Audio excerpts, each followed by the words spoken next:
Hello and welcome to another webinar in the Seatrade Cruise Talks series.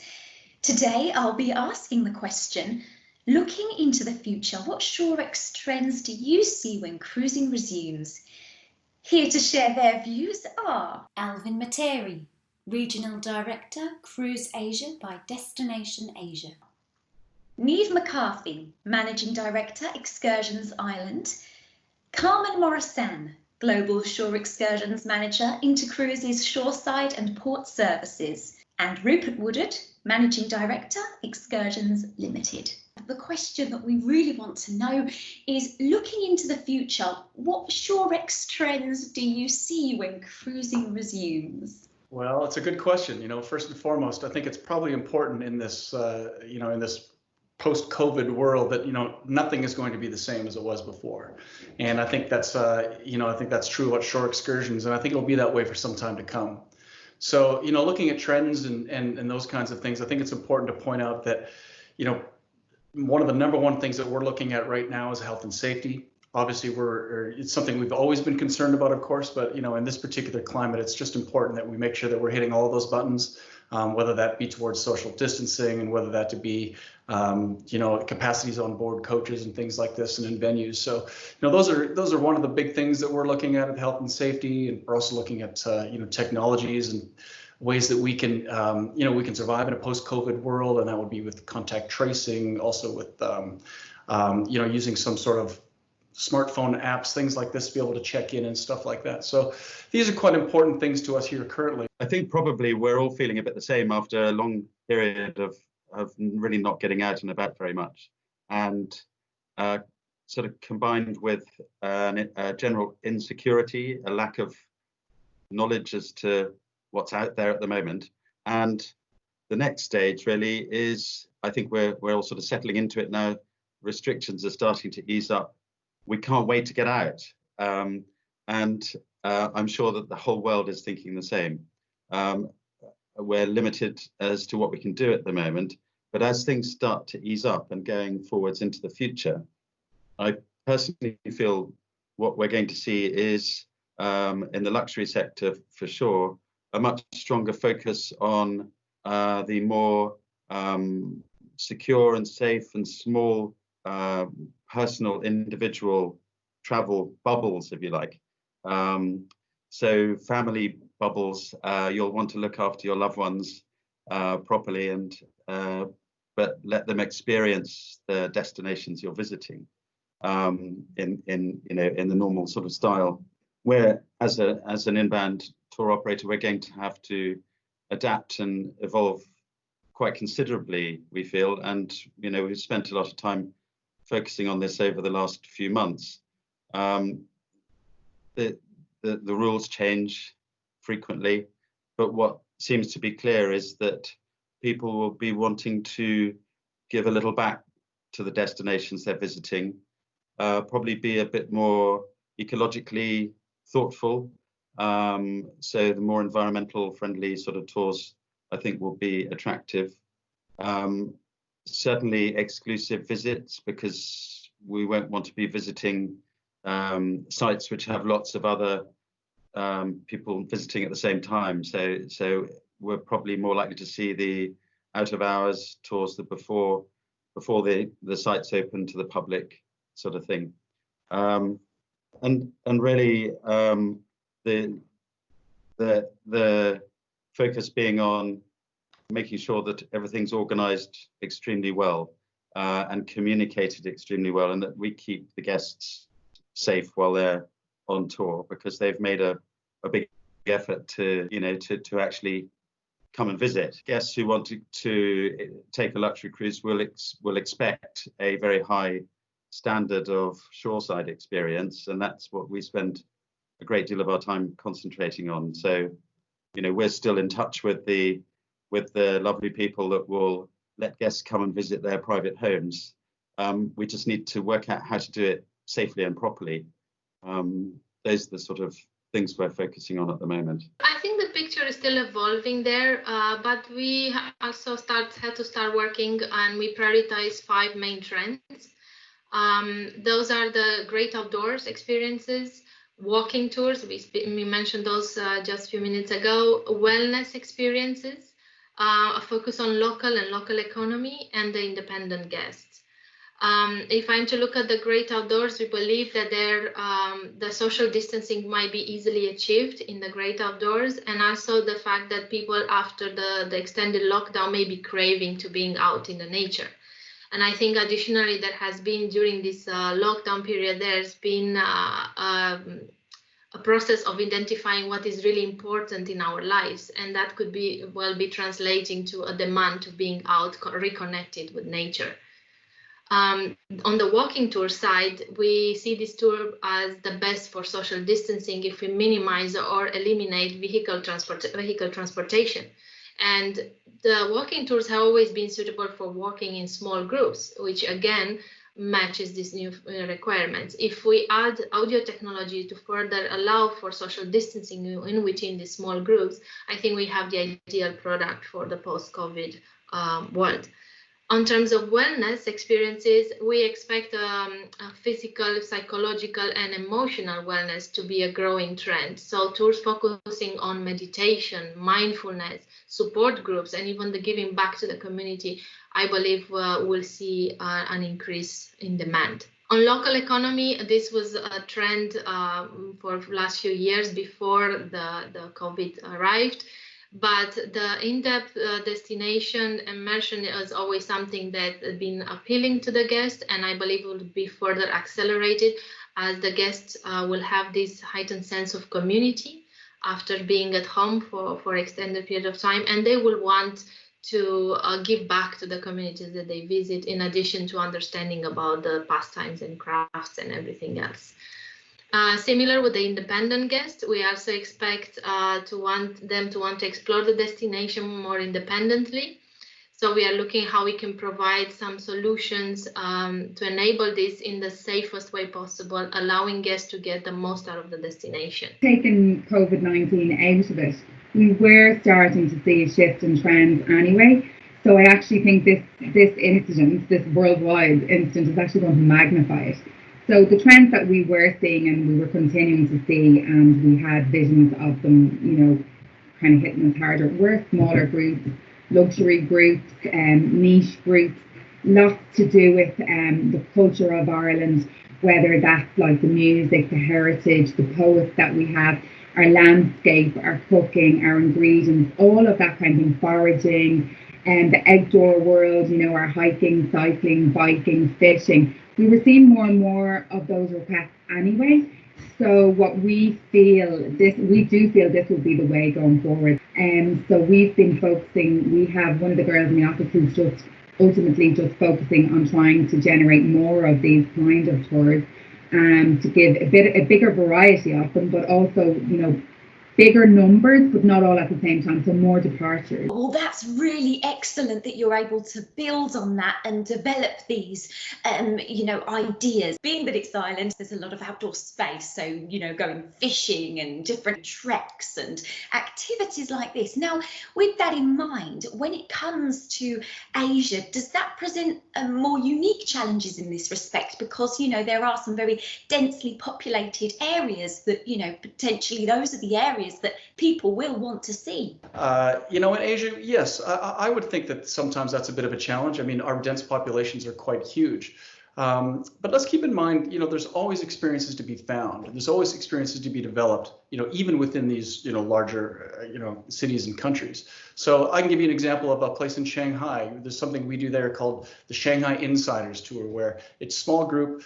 They are offered on jeeps or in sidecar tours on the side of motorcycles, where you can do that with small groups. You can do that with, any sort of direct interest that some of the clients might have. Let's say they wanted to do an architecture tour of Shanghai. Great, we can tailor it towards that. Let's say they wanted to do an excursion. They have an interest in the old Shanghai. We can do that too.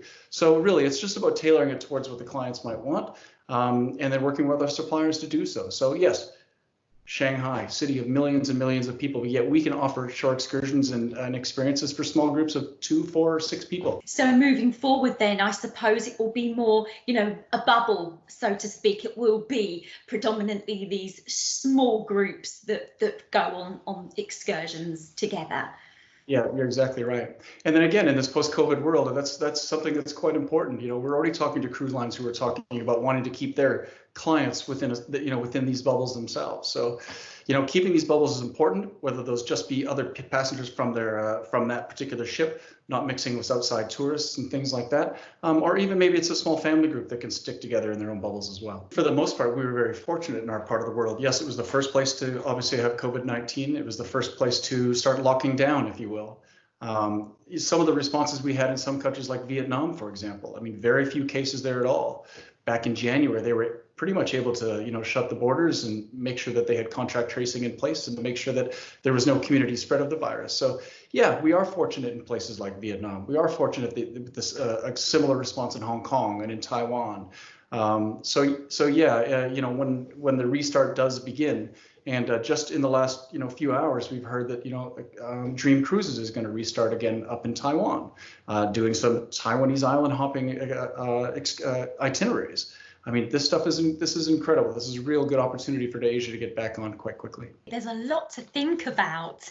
Now, obviously, looking at some of those things, it is going to be a real change. And I know that there's probably many steps to go through, and you may not be at that stage of how precisely to go about implementing them, but do you have any ideas on how you might practically do that?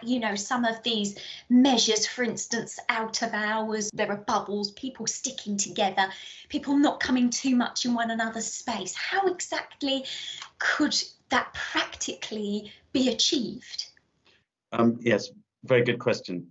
So essentially, it's not very different to what we do already or have done in the past, where if guests want to go on a particularly unique shore experience, it's very likely that they'll be in a small group already.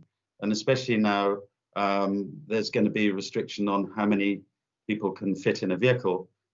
I think probably the focus will be on people who are already traveling together in their own bubble.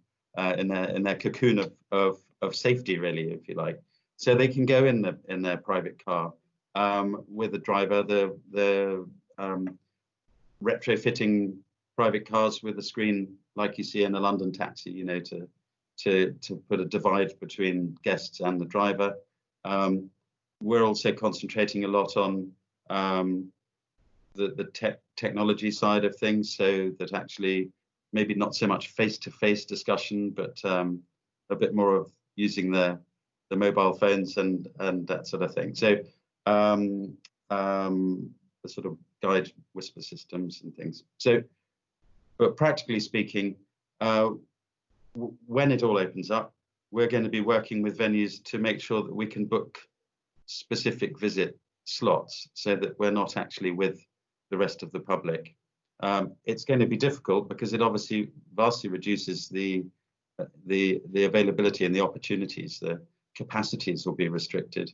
There's so many things we won't be able to do just yet, and it's a bit tragic, but we can focus on the great outdoors, which the UK is so well known for, and enjoy the sort of probably more environmentally friendly aspect as well. There's a rather lovely tour we developed recently in Orkney, where the guests actually go for a beach walk and pick up rubbish on the beach, and so that's great because it cleans up the environment a bit. And if everyone did it, it would be fantastic. And then we take them back into town, and they have a personalised like craft demonstration as to what you can make with all the stuff you just found on the beach. So that is then sold in a charity shop, and the proceeds go to a local charity. So I think those sort of things, you can do that with just a couple of people, and you can keep the space. If the social distancing changes enough, we can actually possibly get 20 people or 25 people in a coach. So it's still not exclusive, but it's at least everyone gets a window, and they're safe already. They've been on the ship, so in order to get on the ship, they have to have been properly screened. A huge protocol focus going on at the moment, as you well know. And so in theory, they're safe. They're coming off the ship. They've been screened, but we can keep them in their little cocoon while they're on tour and put them back on board safe with as little interaction or minimal contact as possible whilst they're on tour. That side of it's all taken care of. And then it's just addressing how we get them into these venues. We'll probably have to do a lot of pre-booking. We'll probably have to source many more small vehicle suppliers around the nation. We don't know what's going to happen when we all pop out at the end. The supply chain might be a little fractured because the tourism sector has been really badly hit, obviously. What have you been up to these days while there's not too much going on by way of travel? For us, we have been taking this opportunity to stop and analyze the product portfolio. We have never had the opportunities to not do any operations and just look at our portfolio of products. So this process we actually started sometime last year with the introduction of our new Shorex categories, but we accelerated it. And one of the key benefits for us was to understand exactly what kind of product we have and what destinations and where we should focus our efforts. And then we kind of focused again in 4 different areas. One is the volume product, the luxury product for the domestic market, and also the flexibility within the shore excursions. For the value product, on one hand, we expect to see a decreased spending power in the future guests. So we are exploring some entry-level price tours. On the other hand, on the luxury, the experts saying that the luxury is going to come back faster than the other segments. So we are making sure that we have enough private tour option in all of our destinations for this luxury segment. And depending how the situation develops, the domestic market might be a real need in the future. So also there we're working with our destinations to identify product that is appealing to those families coming now towards the mid-end of the summer, exploring destinations in their home or close to their home. So there too, we wanted to employ technology for one part of it, and with the help of apps to offer city games and quests for those families. They can explore on their own. Then on the part of flexibilities, as we see in the cruise lines, the airlines, everyone is trying to offer more flexibility and ease of mind for the guest in terms of bookings. So we are also exploring how this flexibility can be extended shoreside by working very closely to our suppliers. In a post-COVID world, look, the new trends, the things that we're looking at are some of the same ones that we've been looking at for the last year or so. And I would say one of the biggest things is people looking for authenticity. People are looking at ways to be more hands-on. Some of these kinds of experiences, and these are the kinds of things that we've been working on an organization for the last couple of years. Not having operations is obviously it's difficult as an organization. It's hard to make it's hard to survive in a zero revenue environment. But at the same time, it's been fantastic for us to be able to communicate with our teams and to collaborate, work on some of the projects that we've been trying to do for the last couple of years, but just haven't had time to do so. So yes, it's been a very valuable time for us. And that said, we can't wait for cruising to return, but it's been a well use of our time. I believe the key is the communication. We have to be able to, between all of us, the stakeholders, to ensure there is clarity and consistency on how we move forward with the processes that we need to put in place. Also with the public, when the time is right, I think that we need to show that the cruising industry is safe and is ready to welcome back the guests. We will need to have these health and safety guidelines and protocols very clear and very consistent across all of the participants in this industry, all the stakeholders. So the cruise line associations must take a very proactive lead in this area, and I know CLIA is working in this sense. I believe also that the industry compliance, we will need to see all of us set a new benchmark for the travel industry in terms of compliance with the new health and safety measures and regulations. And this is our chance to transform all this bad press that the industry has received into positive stories and to show that we are leaders in the travel industry. We know how strict the requirements are on board the cruise lines, and we need to communicate that to the public, and we need to make that more visible.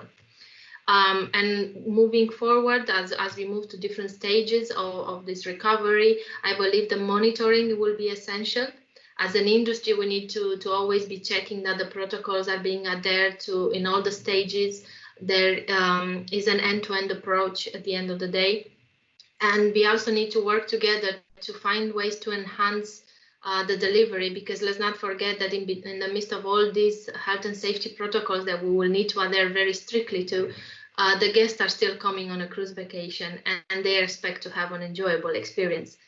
But on the positive side, I believe that fighting this virus together as an industry for the past few months has brought us together more than ever.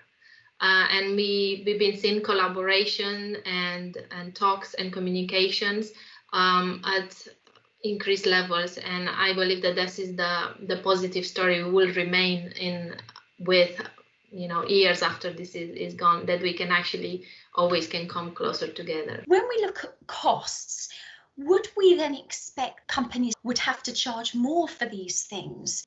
Yeah, thanks, Holly.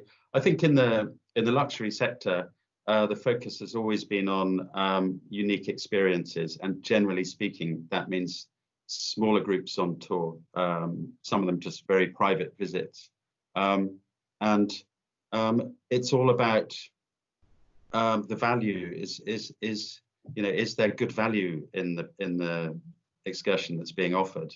Good value doesn't mean it's cheap. It doesn't mean it's expensive. It means that you feel that you essentially it was worth the money you spent on it, let's say. So if you want to go and fly in a Spitfire over the White Cliffs of Dover, that's a very exciting experience, and it will cost several £1,000s. So it's very expensive, but it was great value because you can only do that in that one place, for instance. Yes, your point is also very valid in that we won't be able to get so many people in the vehicle, so and we'll probably have smaller groups with the guides, so therefore the cost is shared between a smaller number of people, and there's likely to be an increase in pricing.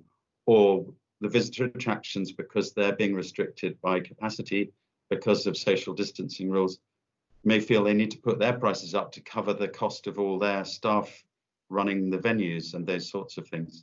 From our own perspective, we're still doing the same job, and so we won't be charging anymore. It's just, yeah, I think you probably will see some increases in pricing just because the overall costs are shared with fewer people. It's just trying to tailor make it for the budget and making sure that we give them what they want, but also within the price range, because obviously more and more they're looking at the bottom line and how much it's going to cost. But I do also think that the cruise lines are aware that if they want exclusivity and if they want something different and unique that their independent guests can't purchase online, there is an element of additional expenditure and cost involved, and they just have to roll with that. I suppose in a way, is it challenging you and other Shorex providers to think outside the box more than ever before to try and find these new trips that people can embark on that are very unique, but also means that they're not really going to come into contact with too many other individuals? Absolutely. I mean, that's something we're actively doing at this point in time as well. Even though cruise lines haven't announced any restarts in Asia, other than Dream Cruises, which we just heard, we're actively behind the scenes creating excursions for them that would exactly fill those requirements. So yes, keeping in mind social distancing, keeping in mind contact tracing, keeping in mind the ability to keep people safe within these bubbles, as they offer these excursions. And some excursions will work better than others. Some of them will be nearly impossible to replicate as we did in a pre-COVID world, but we're evolving those that we can as the best we can, and creating new ones whenever we can as well. So we decided to focus this time that we wouldn't generally get on developing new products, going out and seeing new places. So since lockdown, it's kind of, we've eased it a little bit. We've been able to go out and see venues. We've gone out and done a few walking tours. We're in the middle of doing our travel life. We've just become a partner. So we're waiting to be certified. So we've got loads of time to work on that. That's a hugely long and tedious process. It's great, but it takes a lot of time, and there's no way we could have done it during the off season. Or during the regular summer. So we've done that. We're working on a new website. As I say, we're going out kind of trying to investigate new tours that we feel may be a requirement going forward as regards smaller groups, niche tours, just like I think what we envisaged the Shorex world to be. We've gone out to try and get our heads around that and try to come up with some ideas that we can put forward to the clients as soon as they come on, because we are expecting that will be the case in the next few months. So it's been a time of research and development, which is something that we never get to do in the summer. Well, I'll tell you what, as your organization, we can't wait for you guys to get back out there again as well, creating the events and the opportunities for us to network with our cruise line clients and with our colleagues as well. So I think I think we've finally got to the point where we are starting to see some momentum in our industry. We're starting to see some cruise lines back, some river lines, some small ocean lines. We can't wait for that to happen. We think it's probably a lot closer than some people will think, but yeah, we're looking forward to getting back out there. We're looking forward to operating and putting some of these new things into place that we've been working on the past few months. Yes, then I'm very fortunate in as much as I'm involved in a group of tour operators like us worldwide. So if I can give them a little pitch, the world's leading ground operators. There are 32 members. We're all independent organizations, but we all talk to each other all the time to share best practice. And I just have to say, at a time like this, with a global pandemic, which no one anticipated, it's been great comfort to be able to see 32 faces on the screen, all sharing ideas as to how we can move forwards and how we can better ourselves, and to keep each other cheerful, actually, I think, which is very important too. So they're fabulous, and our whole industry is made up of people like that.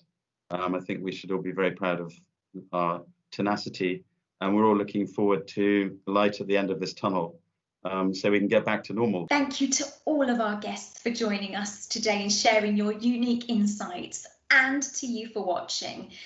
Don't forget, you can keep up with us on social media, on Twitter, Facebook and Instagram. And don't forget to head over to seatrade-cruise.com, where you'll find all the latest news and details of when we'll be hosting our next webinar and forthcoming roundtable discussions. Thanks for watching.